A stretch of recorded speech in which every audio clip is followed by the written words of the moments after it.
고엘의 은혜라는 제목으로 함께 말씀을 나누겠습니다. 자, 오늘은 이제 베들레헴으로 돌아온 나오미와 룻이 기업 물을 자가 되는 보아스를 만나고 또 보아스로부터 받는 은혜에 대한 내용입니다.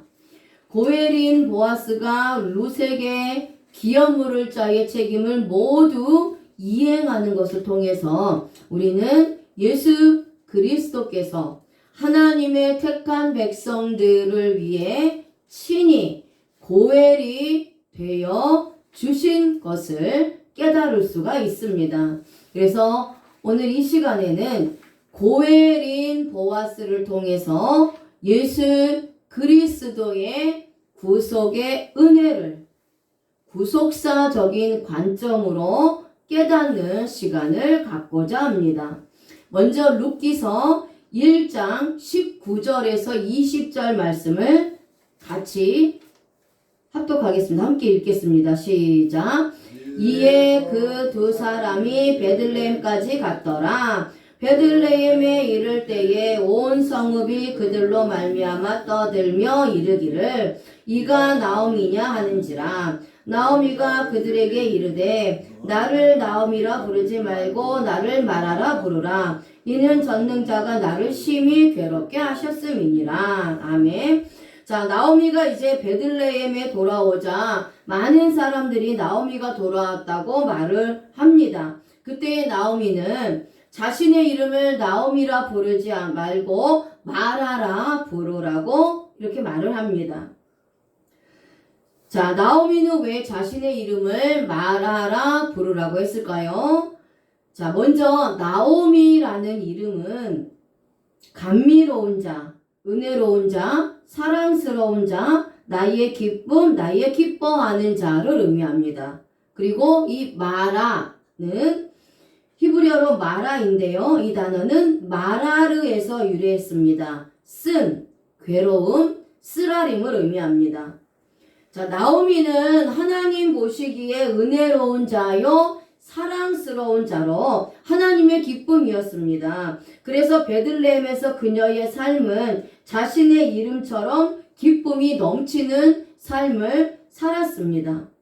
영적으로 예수 그리스도 안에서 영의 양식, 생명의 양식을 먹으면서 쉼과 안식과 기쁨을 누리며 살았습니다. 그런데 육적인 양식이 없자 이방 땅인 모압으로 가서 그곳에 거주하면서 그녀의 삶은 괴롭고 쓰라린 삶으로 전락하고 말았습니다. 나오미가 자신을 나오미라 부르지 말고 마라라 불러달라고 한 것은 그녀가 모압에서 생활하던 중에 극도의 슬픔과 고통을 맛보았을 뿐만 아니라 지금도 자신의 처지가 비참하고 괴로운 상태에 머물러 있다는 것을 고백하는 것입니다. 자, 그러면서 나오미는 이것은 전능자가 자신을 괴롭게 하셨기 때문이라고 고백을 합니다. 자, 전능자는 히브리어로 샤다이입니다. 샤다이, 전능자, 가장 능력 있는 자라는 뜻입니다. 이 단어는 샤다드, 강하다, 힘이 세다, 멸망시키다, 파괴하다, 황폐케 하다, 파멸시키다 라는 뜻에서 유래되었습니다. 그래서 이 전능자는 심판하시는 하나님의 속성을 나타내는 명칭입니다. 자, 우리가 성경에 하나님이라는 단어에서 그 명칭이 여러 가지가 있습니다. 하나님을 부르는 명칭에 여러 가지가 있는데 그것은 하나님의 속성에 따라서 다르게 불려지고 있기 때문이에요. 근데 여기서 나오미가 하나님의 명칭을 전능자로 부르고 있는 것은 하나님께서는 하나님의 택한 백성들이 순종의 길로 걸어갈 때는 무한히 축복하여 주시지만 어그러진 길, 잘못된 길, 불순종의 길로 갈 때는 어김없이 공의로 심판하시는 하나님이심을 고백한 것입니다. 그래서 우리 성도들도 분명히 알아야 할 것은 전능하신 하나님을 단지 모든 것을 할 수 있는 능력의 하나님, 능치 못하심이 없는 분으로만 알고 있고 믿고 있다라는 것입니다. 물론 하나님은 능치 못하심이 없는 분이십니다. 모든 것을 하실 수 있는 전능하신 하나님이십니다. 하지만 하나님이 전능하시다는 것은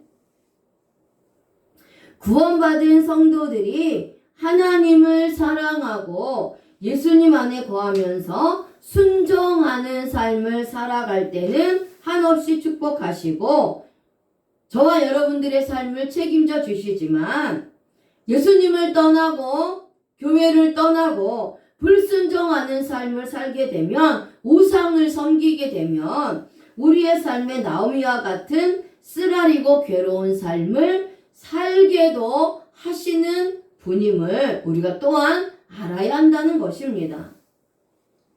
자, 나오미는 자신의 삶이 파괴되고 황폐케 되어 고통과 쓰라린 삶을 살게 된 것은 자신이 하나님을 떠나 잘못된 길로 가고 불순종의 길로 가서 모압 땅에 살면서 우상을 섬기고 하나님보다 우상을 더 섬겼던 그러한 죄 때문이라는 것을 고백하면서 이제 자신의 잘못을 뉘우치면서 하나님을 전능자시라고 고백을 한 것입니다. 그래서 이 고백은 저와 여러분들이 고백이 되어야 할 줄로 믿습니다.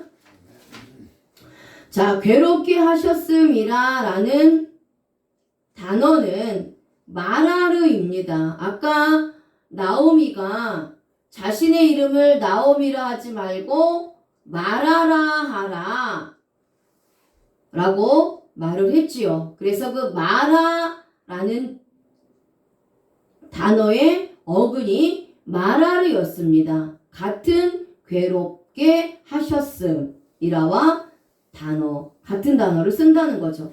그래서 이 단어는 쓰라리다 라는 뜻입니다. 그런데 여기서 히필, 사역, 능동의 문법을 사용하셔서 하나님이 직접 개입하신 것을 말씀하고 있어요. 그러니까 하나님께서 직접 나오미를 괴롭게 하셨다라는 겁니다. 마음 깊은 곳까지 쓰라린 고통과 고난의 시간을 보내야만 했다는 겁니다. 자신의 힘으로는 도저히 그 괴로움에서 벗어날 수 없을 정도로 완벽하게 괴롭게 되었다는 것입니다. 그것이 모압 땅에서의 나오미의 상태였다라는 거예요. 나오미의 인생사가 얼마나 힘들었을지를 우리는 짐작할 수가 있습니다. 결국 하나님의 기업을 버리고 잠시 어려움을 피하기 위해 세상으로 돌아가면 모든 재산을 잃고 자식도 잃고 남는 것이 없다는 것을 교훈해주고 있습니다. 자, 이런 나오미가 베들레헴으로 룻과 함께 돌아옵니다. 그런데 그곳에서 기업 물을 자인 보아스를 만나게 됩니다. 자, 룻기 2장 1절 읽겠습니다. 시작. 나오미의 남편 엘리멜렉의 친족으로 유력한 자가 있으니 그의 이름은 보아스더라. 아멘. 자, 나오미는 베들레헴에 들어와 엘리멜렉의 친족으로 유력한 자가 보아스라는 사실을 알게 됩니다. 자, 그렇다면 이 보아스는 어떤 사람이냐? 자, 유력한 자라고 소개를 하고 있는데요. 여기서 유라는 단어는 히브리어로 하일, 힘, 능력, 부, 재산이라는 뜻이며 력한이라는 단어는 기포르, 강력한 자, 강한 자, 용사라는 뜻입니다. 그리고 보아스는 보아즈, 민첩, 재빠른이라는 뜻입니다. 그래서 보아스는 민첩하여 재빠르게 부와 재산을 모았고 또 힘도 있고 능력도 있고 재력도 있고 강력한 자요 용사였다라는 것입니다. 자, 그럼 이 보아스는 마태복음 1장 5절에 보면, 자, 같이 읽겠습니다. 시작. 살몬은 라합에게서 보아스를 낳고 보아스는 룻에게서 오벳을 낳고 오벳은 이새를 낳고. 아멘. 자, 보아스는 아버지가 살몬이고 어머니는 라합입니다. 살몬은 누구냐? 여호수아가 12명의 정탐꾼을 보냈습니다. 그쵸? 그때 이 살몬은 여리고성을 정탐하러 들어갔던 사람 중에 한 명이고 또 유다 지파입니다. 라합이, 그리고 또 라합은 누구냐? 그때 살몬이 여리고성을 정탐하러 들어갔을 때에 그 살몬을 여리고에서 숨겨줘서 그 여리고 사람들로부터 죽임을 당하지 않도록 구해준 자가 라합입니다. 그래서 성경에는 기생 라합이라고 표기하고 있죠. 자, 그래서 이렇게 그 여리고성을 정탐하러 들어갔던 사람 중에 한 명이면서 유다 지파인 살몬과 그를 구해준 라합이 결혼하여서 낳은 아들이 보아스예요. 자, 그래서 여기서 살몬은 구속사적으로 예수 그리스도를 예표하는 인물입니다. 우리가 성경에서 족보, 계보가 나오는데요. 하나는 예수 그리스도의 계보, 즉 구속사적으로 예수 그리스도의 그 탄생을 위한 계보가 있는데 그 계보에 살몬과 라합이 들어갔다라는 거예요. 그리고 또 우리가 그 계보나 족보를 통해서 그 인물을 통해서 예수 그리스도를 발견할 수 있다라는 것입니다. 그래서 여기서 살몬은 예수 그리스도를 예표하는 인물이에요. 그래서 이방인인 라합과 살몬이 결혼한 것은 예수 그리스도를 통해서 이방인이라 할지라도 구원하시겠다라는 하나님의 증표로 보여주신 겁니다. 자, 그런데 여기서 원전에는 있는 단어지만 성경에 번역되지 않는 단어가 있습니다. 자, 그게 어떤 단어냐? 알다라는 단어예요. 알다. 자, 아까 룻기서 2장 1절에 친족으로 유력한 자라는 단어가 있죠. 그래서 이 친족으로 다음에 원전 성경에는 알다라는 단어가 있다라는 거예요. 근데 이 알다는 야다입니다. 야다. 동침하다, 깨닫다, 알게 하다라는 단어입니다. 자, 보아스가 엘리멜렉의 대를 이어주는 고엘로서 적합하다는 것을 우리가 알 수 있습니다. 신랑이 신부를 너무 잘 알듯이 부부만큼 아는 사이만이 기업을 물을 수가 있습니다. 근데 여기서 단어, 이 알다라는 야다를 부활 강조수동과 분사수동의 문법을 사용합니다. 자, 유대인들의 개념에서 아는 것은 서로가 쌍방간에 아는 겁니다.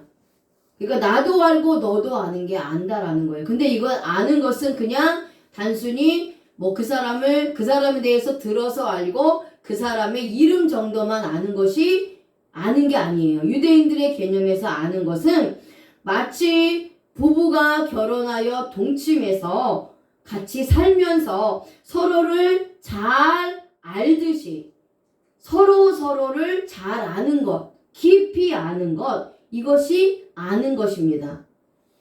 그게 아는 것이라는 개념이라는 거예요. 그래서 보아스를 본 나오미는 그가 엘리멜렉을 대신하여 고엘이 되어줄 것을 알아봤다라는 겁니다.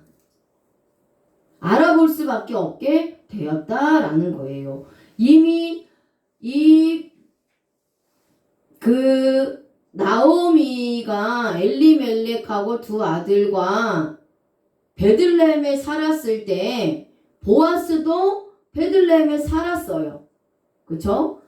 그러니까 비록 모압에서 살았다가 다시 돌아왔지만 그때까지 여전히 하나님은 보아스를 남겨두었다라는 거예요. 보아스는 살았다라는 겁니다. 그 엄청난 기근에서도 보아스는 믿음을 지키면서 그 베들레헴에서 살고 있었다라는 거예요.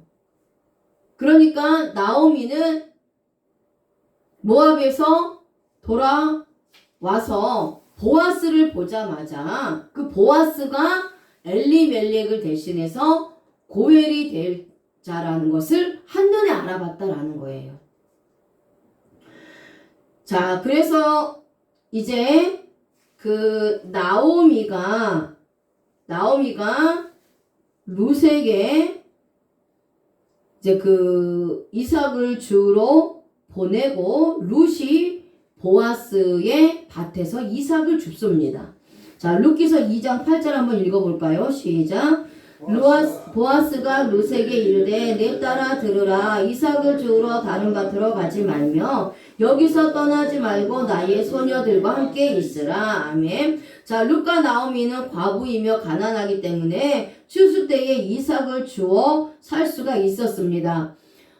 이거를 폐하법이라고 하는데요. 유대인들은 항상 추수를 하고 떨어진 이삭을 버리지 않습니다. 그 이삭을 과부와 가난한 자와 또 나그네가 주워 먹도록 그대로 남겨두도록 하나님께서 명령하셨어요. 그게 폐하법입니다. 그래서 누구라도 가난한 자나 고아나 나그네들은 그 추수하고 남은 이삭들을 걷어서 먹을 수가 있었다라는 거예요. 자, 그런데 우연히 보아스의 밭에 들어갑니다. 그래서 보아스의 일꾼들이 작업하는 뒤를 따라다니면서 이삭을 주었어요. 그런데 이 모습을 보아스가 봅니다. 그래서 룻에게 은혜를 베풀어 주는 거예요. 다른 밭으로 가지 말고 이곳에서 주우라고 말을 합니다. 그래서 보아스의 이런 모습을 보면서 우리는 보아스가 의로운 자라는 것을 또 알 수가 있습니다. 가난한 자와 과부를 돌보는 모습 속에서 우리는 또한 예수님의 모습을 볼 수 있다라는 것이죠. 자, 보아스도 마찬가지로 예수 그리스도를 예표하는 인물입니다. 보아스가 자신의 대를 이어줄 고엘이라는 것을 알게 된 나오미는 룻을 보아스에게 보내서 동침하게 합니다. 자, 룻기서 3장 2절에서 4절 말씀 같이 읽겠습니다. 시작. 내가 함께 하던 하녀들을 둔 보아스는 우리의 친족이 아니냐. 보라, 그가 오늘 밤에 타작 마당에서 보리를 까불리라. 그런즉 너는 목욕하고 기름을 바르고 의복을 입고 타작 마당에 내려가서 그 사람이 먹고 마시기를 다하기까지는 그에게 보이지 말고 그가 누울 때에 너는 그가 눕는 것을 알았다가 들어가서 그의 발치 이불을 들고 거기 누우라. 그가 내 할 일을 내게 알게 하리라 하니. 아멘. 자, 그래서 나오미는 며느리 룻에게 보아스를 만나라고 명령을 합니다. 보아스가 타작 마당에서 보리를 까불리고 잠을 잘 때에 보아스의 이불 속으로 들어가라고 명령하는 것입니다. 자, 그런데 이것은 우리나라 사람들의 개념으로, 우리나라 사람들의 그러한 사고로 볼 때 이것은 도덕적으로도 윤리적으로도 불경건한 것처럼 보입니다. 그런데 이것은 유대인들의 문화와 배경, 또 유대인들의 그 관점, 그 사상, 그 사고, 봤을 때 절대로 도덕적으로 또 윤리적으로 불경건한 것이 아니라는 겁니다. 자, 이스라엘에는 계대법이라는 제도가 있습니다. 자, 계대법이라는 제도가 있었습니다. 형제나 친족들 중에 자식을 낳지 못하게 되면 대를 이어갈 수 있도록 다른 형제나 가까운 친족들이 대신해서 대를 이어주는 제도가 바로 이 계대법입니다. 그래서 이 계대법은 하나님께서 합법적으로 주신 제도입니다. 이 계대법이 없었다면 예수 그리스도의 계보가 계속해서 이어지지 못할 수도 있기 때문에 하나님께서 이 계대법을 통해서 계속해서 예수 그리스도의 계보를 잇고 결국은 예수 그리스도를 이 땅에 태어나게 하시려고 이 계대법을 유대인들에게 주신 거예요. 그래서 이것은 지극히 합법적인 제도였다라는 겁니다. 그래서 나오미가 룻에게 보아스의 이불 속으로 들어가라고 명령한 것은 이 계대법에 의해서 대를 이어가기 위한 하나의 수단일 뿐이었다라는 거예요. 그리고 보아스가 고엘로서 가장 유력한 자였기 때문에 룻이 보아스에게 들어가서 대를 잇도록 명령을 한 것이죠. 왜냐하면 이 유대인들은 대를 잇지 못하면 명예가 실추되기 때문에 반드시 대를 이어야 했고요. 또 구속사적으로도 대를 이을 때에 예수 그리스도 계보가 이어지기 때문에 하나님께서 그렇게 하신 겁니다. 자, 그렇다면 이제 또 이 계대법을 통해서 예수 그리스도의 계보를 이어나간 인물이 있는데 다말입니다. 다말. 자, 창세기 38장 12절부터 18절 말씀 찾으셔야 합니다. 창세기 38장 12절부터 18절을 보겠습니다.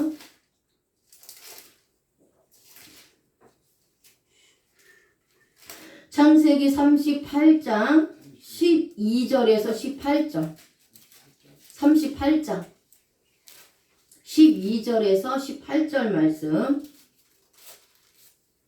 자, 찾으셨으면 합독하겠습니다. 시작. 얼마 후에 유다의 아내 수아의 딸이 죽은지라 유다가 위로를 받은 후에 그의 친구 아둘람 사람 히라와 함께 딥나로 올라가서 자기 양털 깎는 자에게 이르렀더니 어떤 사람이 다말에게 말하되 내 시아버지가 자기의 양털을 깎으려고 딥나에 올라왔다 한지라 그가 그 과부의 의복을 벗고 너울로 얼굴을 가리고 몸을 휩싸고 딥나길 곁 에나임 문에 앉으니 이는 셀라가 장성함을 보았어도 자기를 그의 아내로 주지 않음으로 말미암음이라. 그가 얼굴을 가리었으므로 유다가 그를 보고 창녀로 여겨 길 곁으로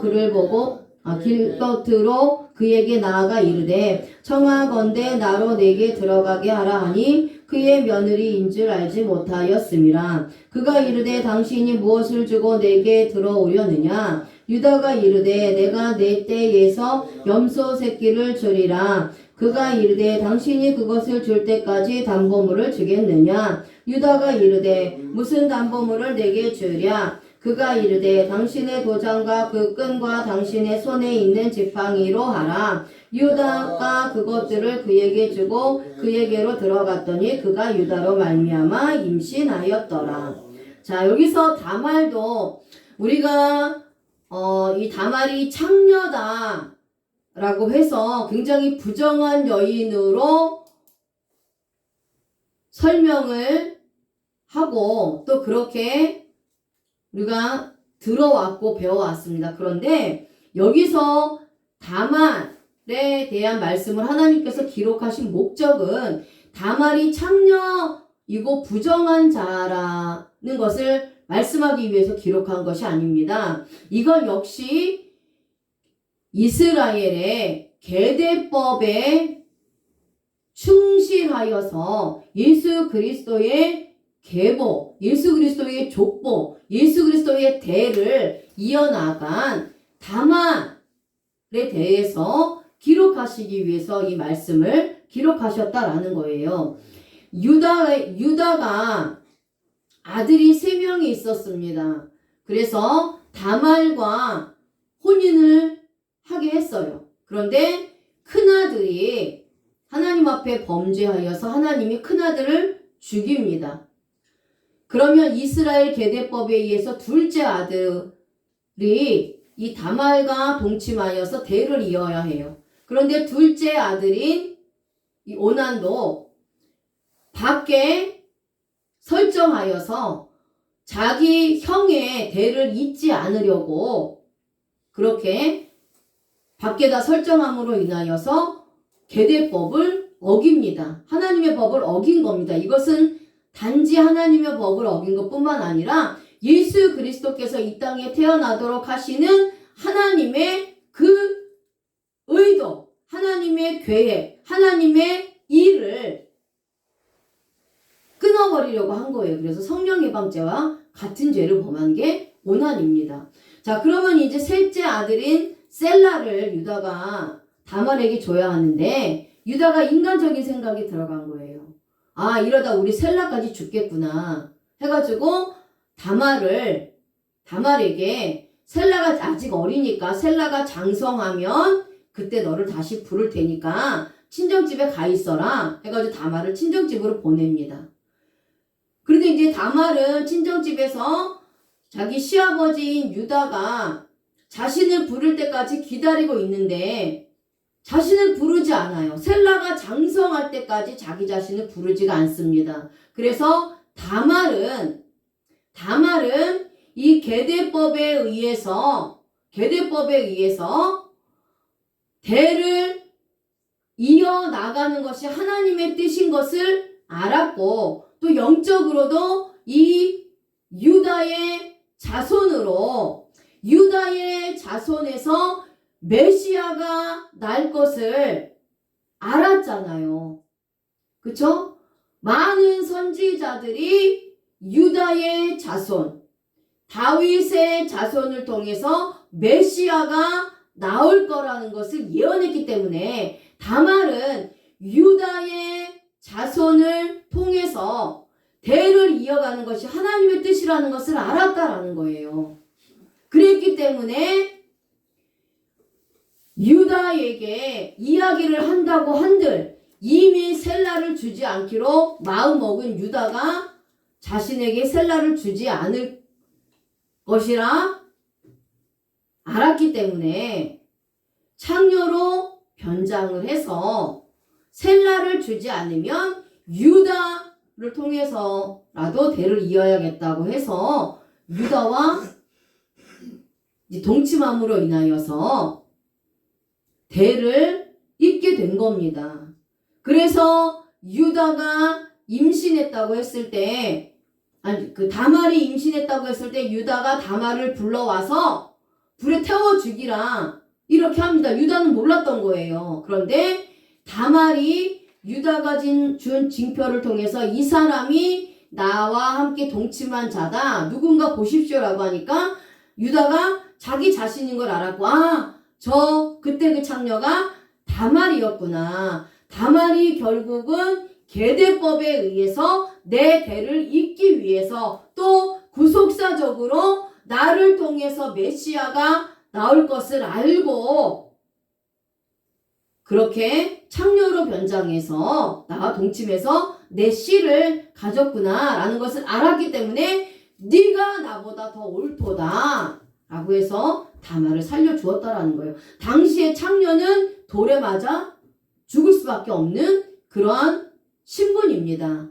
그런데 유다가 그것을 깨닫고 이것은 내가 잘못한 거고 다말이 옳았다라는 것을 알았기 때문에 다말을 그냥 살려둔 것이에요. 자, 그래서 이렇게 다말도 계대법에 의해서 유다의 대를 이어 나간 겁니다. 자, 오늘 이 나오미도 마찬가지예요. 이 유력한 보아스를 통해서 대를 잇기를 원했던 겁니다. 그래서 룻을 보아스에게 보낸 거예요. 그런데 나오미는 룻을 보아스에게 보낼 때 그냥 보내지 않습니다. 세 가지를 준비를 시킵니다. 자, 그게 뭐냐? 목욕을 시키고 기름을 바르게 하고 의복을 입도록 합니다. 자, 이것은 구속사적으로 볼 때에 신랑 대신 예수님을 신부되는 성도가 이렇게 맞이해야 할 것을 말씀하고 있는 내용이에요. 보아스도 예수 그리스도를 예표하는 인물입니다. 그리고 또 룻은 예수님의 신부된 성도를 예표하는 인물이에요. 그래서 보아스가 룻을 신부로 맞이하는 것은 신랑 대신 예수님이 신부인 성도들을 맞이하는 것을 말씀하고 있는데요. 이 신부인 성도들도 신랑 대신 예수님을 맞이하기 위해서 이 세 가지를 준비해야 하는 것을 말씀하고 있는 거예요. 자, 그러면 신부가 신랑을 맞이하기 위해서 준비해야 할 것이 무엇이냐? 자, 먼저 목욕을 해야 합니다. 목욕을 해야 합니다. 자, 그런즉 너는 목욕하고 라는 단어는 히브리어로 라하치예요. 씻다, 목욕하다 라는 뜻입니다. 목욕을 한다는 것은 원죄의 씻김을 받는 것을 의미합니다. 하나님의 택한 백성들은 반드시 원죄의 씻김을 받아야 합니다. 원죄의 씻김을 받지 못하면 구원받지 못합니다. 그리고 구원받지 못한 자는 예수님의 신부가 될 수 없습니다. 원죄의 씻김을 받아서 거룩한 성도로 거듭나야 예수님의 신부가 되어서 예수님 신랑을 맞이할 수 있기 때문이에요. 자, 칼 단순 운동의 완료 시제를 사용합니다. 성도들은 원죄의 씻김을 받아야 하는데 완벽하고 완전하게 원죄 씻김을 받아야 합니다. 그런데 우리 스스로 원죄를 씻을 수가 없습니다. 예수 그리스도께서 우리들의 원죄를 대신해서 십자가에 못 박혀 죽으셨기 때문에 예수 그리스도를 믿으면 이 원죄의 죄가 깨끗하게 씻김 받게 되는 것입니다. 다시는 원죄의 죄를 묻지도 않고 따지지도 않을 정도로 완벽하게 씻어 주셨기 때문에 우리가 예수님으로 말미암아 원죄의 죄가 씻김 받아서 예수님의 거룩한 신부가 된 겁니다. 자, 그래서 예수님께서도 이 목욕을 원죄라고 말씀하고 있는데요. 그 말씀이 요한복음 13장 10절 말씀입니다. 자, 같이 한번 읽어보겠습니다. 시작. 예수께서 이르시되 이미 목욕한 자는 발밖에 씻을 필요가 없느니라. 온몸이 깨끗하니라. 너희가 깨끗하나 다는 아니니라 하시니. 아멘. 자, 여기서 예수님이 목욕하는 것은 원죄의 씻김을 말하는 것이고요. 발을 씻는 것은 행위의 죄인 자범죄를 말하는 것입니다. 그래서 한 번 목욕한 자는 발밖에 씻을 필요가 없다는 것은 한 번 원죄의 사함을 받아서 구원받은 성도는 이제는 행위의 죄인 자범죄의 죄만 회개하며 성화의 구원을 이루면 된다는 것입니다. 자, 룻이 보아스를 맞이하기 위해 목욕을 해야 하는 것은 예수 그리스도 신랑을 믿어서 원죄를 씻김 받아 성도가 되어야 주님을 신랑으로 맞을 수가 있다는 거예요. 자, 두 번째는 기름을 발라야 합니다. 기름을 바르고는 기름을 바르다 기름을 붓다라는 의미입니다. 자, 이것은 신부로서 화장을 하면서 자신의 삶을 정결하게 하라는 뜻입니다. 신랑을 만나기 전에 자신의 몸을 정결하게 하면서 준비하고 신랑 대신 예수님을 만나야 하는 것입니다. 이것은 자범죄를 청산하라는 거예요. 원죄를 목욕함으로 완전히 씻김 받은 사람은 이제는 기름을 바르면서 자신의 행동의 죄를 회개하고 예수님을 맞을 준비를 하라는 것입니다.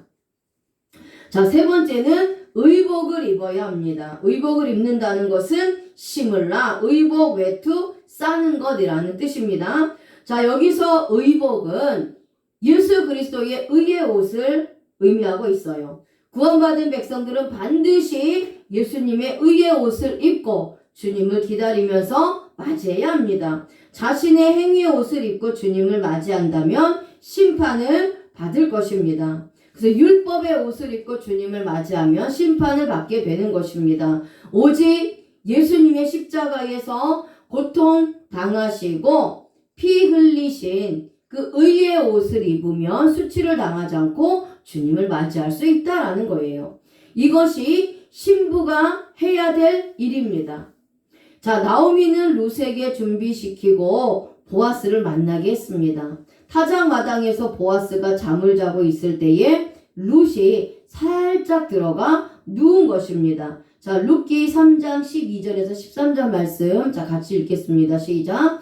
참으로 나는 내 기업을 물을 자이나, 없군요. 자, 제가 읽겠습니다. 룻기 3장 12절에서 13절 말씀에 참으로 나는 내 기업을 물을 자이나 기업 물을 자로서 나보다 더 가까운 사람이 있으니 이 밤에 여기서 머무르라. 아침에 그가 기업 물을 자의 책임을 내게 이행하려 하면 좋으니 그가 그 기업 물을 자의 책임을 행할 것이니라. 만일 그가 기업 물을 자의 책임을 내게 이행하기를 기뻐하지 아니하면 여호와께서 살아계심을 두고 맹세하노니 내가 기업 물을 자의 책임을 내게 이행하리라. 아침까지 누워 있을지니라 하는지라. 아멘. 자, 이때에 보아스는 자신이 룻을 통해서 기업 물을 자라는 것을 확실하게 깨닫게 됩니다. 하지만 기업을 물을 자가 자신보다 더 먼저인 친족이 있다는 그 사실을 깨닫고 잠시 유보시킵니다. 그래서 먼저 기업 물을 자가 포기하면 내가 기업 물을 자의 책임을 다하겠다라고 룻에게 말하고 있습니다. 자, 그러면서 이제 룻기서 3장 15절에 보아스가 이르되 내 겉옷을 가져다가 그것을 펴서 잡으라 하매 그것을 펴서 잡으니 보리를 6번 되어 룻에게 지워주고 성으로 들어가니라. 아멘. 자, 보아스는 새벽에 일어나 룻에게 보리를 6번 되어주고 있습니다. 자, 그렇다면 보아스는 왜 보리를 6번 되어주었을까요? 자, 보리는 양식입니다. 살아가는데 없어서는 안 될 주식입니다. 자, 이것은 앞으로 너희에게 양식을 채워줄 것이라는 것을 의미합니다. 보아스는 부자고 권세도 있습니다. 힘도 있습니다. 능력도 있습니다. 그러니까 내가 너를 책임지겠다 라는 의미로 보리를 준 것입니다. 자, 이것은 보아스는 예수 그리스도를 예표하는 인물이고 룻은 성도를 예표하는 인물이라고 말씀을 드렸어요. 그래서 이것은 예수님께서 성도인 우리에게 영적인 양식을 공급해 주심으로 인하여서 우리를 책임져 주시겠다라고 하는 의미입니다. 예수님이 생명의 떡이라고 말씀하셨어요. 그래서 이 떡을 먹는 자는 영원히 줄이지 않는다라고 말씀하셨습니다. 그래서 우리는 생명의 떡인 영적 양식을 주님으로부터 계속해서 공급받고 그것을 먹음으로 인해서 줄이거나 목마르지 않는다라는 것입니다. 우리 삶을 책임져 주신다라는 거죠. 그런데 왜 하필 6번일까요? 자, 숫자 6은 불완전한 것을 의미합니다. 그리고 7은 완전한 것을 의미하는 숫자예요. 그렇다면 7번을 주어서 완전하게 채워주지 않고 왜 6번을 채워줘서 불완전하게 했느냐라는 거지요. 자, 보리 6대를 주고 나머지 한 대는 바로 보아스인 내가 너희에게 기업을 물을 것이다 라는 의미가 있습니다. 6은 부족한 숫자입니다. 그래서 무엇인가를 채워야 합니다. 요한계시록에서 6은 사람의 숫자로 나옵니다. 그래서 사람은 자신의 힘으로 이 부족한 것을, 이 양식을 공급받을 수가 없습니다. 누가 필요합니까? 예수님이 필요합니다. 예수님께서 나에게 오셔서 부족한 것을 채워주실 때에 완전해지는 거예요. 그래서 나의 신랑이 되어 주시면서 완전하게 채워주시겠다라는 의미로 예수님께서 이 보아스와 룻에게 말씀하고 있는 거예요. 자, 그러면 이제 이 보아스가 고엘이라고 했는데 이 고엘은 기업 물을 자인데 이 기업 물을 자는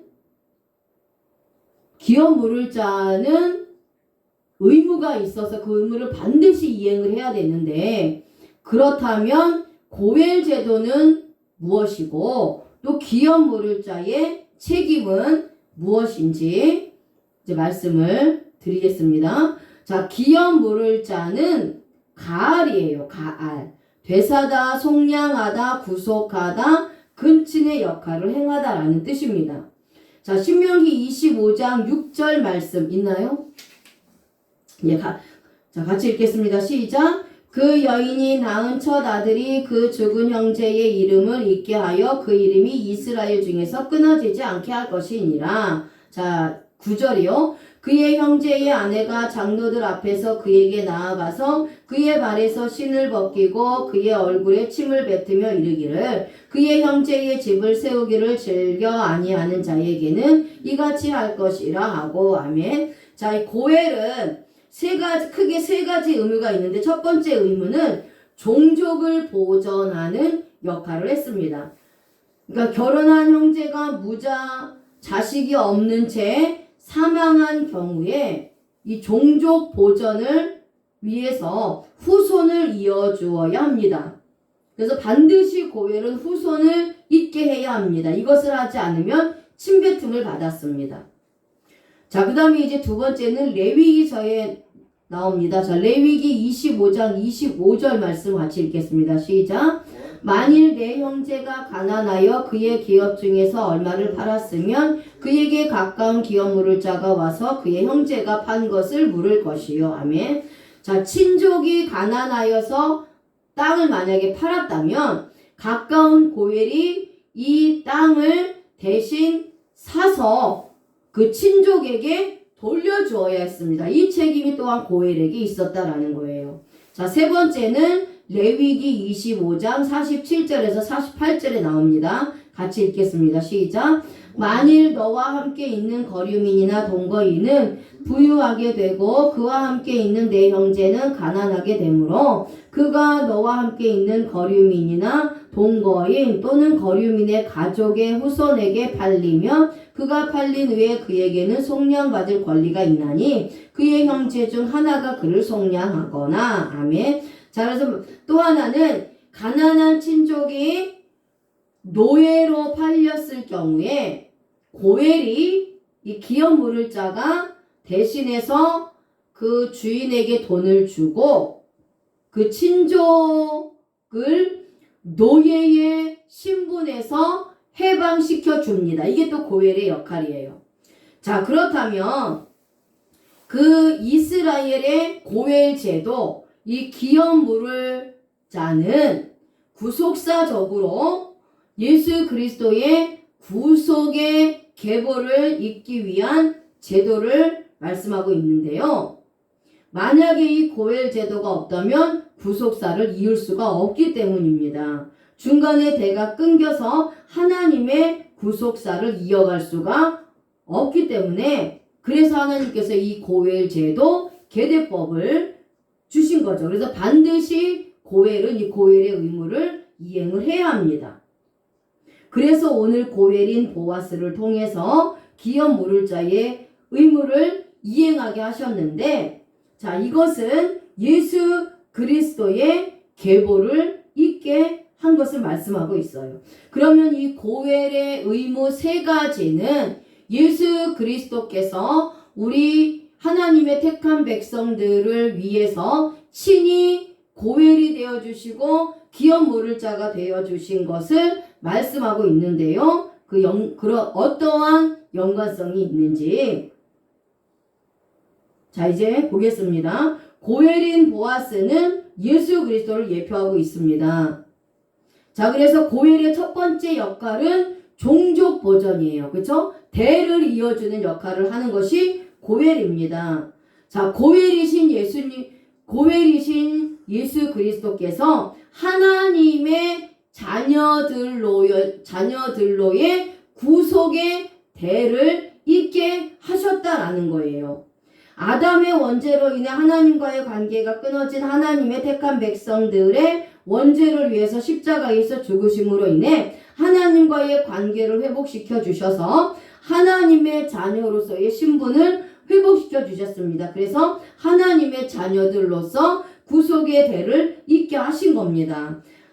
그리고 땅을, 친족이 가난하여서 땅을 팔았거나 땅을 빼앗기게 되면 고엘이 돈을 주고 그 땅을 사서 다시 자기 친족에게 이것을 돌려주어야 했어요. 그게 고엘의 의무였습니다. 마찬가지로 예수님께서도 아담의 죄로 인해서 천국을 상징하는 에덴 동산에서 쫓겨나서 영원히 인간의 힘으로 천국에 들어갈 수 없게 된 하나님의 택한 백성들을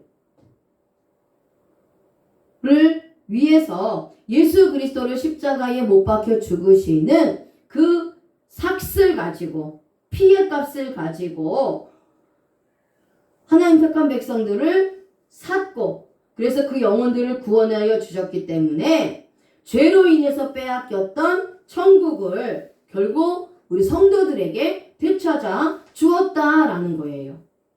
그래서 죄와 사망의 종로로 타던 하나님의 선택된 백성들을 건져내고 끄집어내어서 죄와 사망에서 자유케 하시고 하나님의 아들로서, 귀족의 아들로서의 신분을 회복시켜 주시고 하나님의 아들의 나라로 옮겨 주셨다라는 겁니다.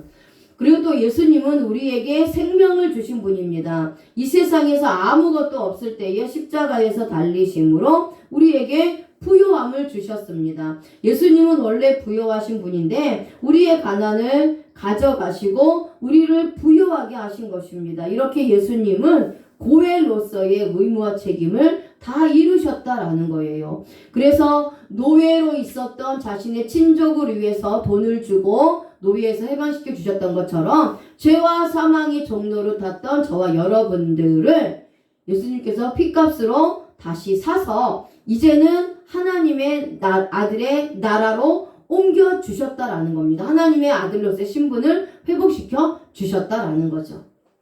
자, 보아스는 그런데 먼저 율법의 친족인 기업 모를 자에게 묻습니다. 이것은 절대 법을 어기지 않는다는 것을 의미합니다. 예수님께서도 율법을 어기거나 폐하지 않으셨습니다. 기업을 물으는 사람은 자신의 것이 없습니다. 모두가 기업을 이어주는 자의 것입니다. 보아스는 엘리멜렉의 기업을 이어주는 것입니다. 이것이 바로 고엘입니다. 자신은 사라지고 남을 위해서 대를 이어주기 위해 희생한 것입니다. 이 희생은 자신의 재산과 명예와 씨를 넘겨주는 것입니다. 우리는 오난을 기억해야 합니다. 자신의 형의 씨가 될까봐 땅에 설정했던 이 오난을 기억해야 된다는 거지요. 보아스는 자신의 모든 것을 주어 기업을 무르고 있습니다. 예수님께서도 십자가에서 자신의 것을 버리시고 우리를 위해 기업을 물으셨습니다. 우리에게 천국을 주신 것입니다. 이것이 바로 예수님의 십자가의 희생인 것입니다. 자, 우리는 예수 그리스도의 희생이 없이는 누구도 자신의 죄를 대속할 사람이 없습니다. 예수 그리스도 없이는 구원받을 사람이 없습니다. 우리를 위해 십자가에서 죽으심으로 고엘의 사명을 다하신 예수 그리스도를 통하여 복음을 받아들이고 구원받아야 하는 것입니다. 그래서 마지막 때에 이 진리의 말씀을 듣고 배우고 익혀서 하나님께 통제를 받아 충성하는 저와 여러분들이 되시기를 바랍니다. 아멘.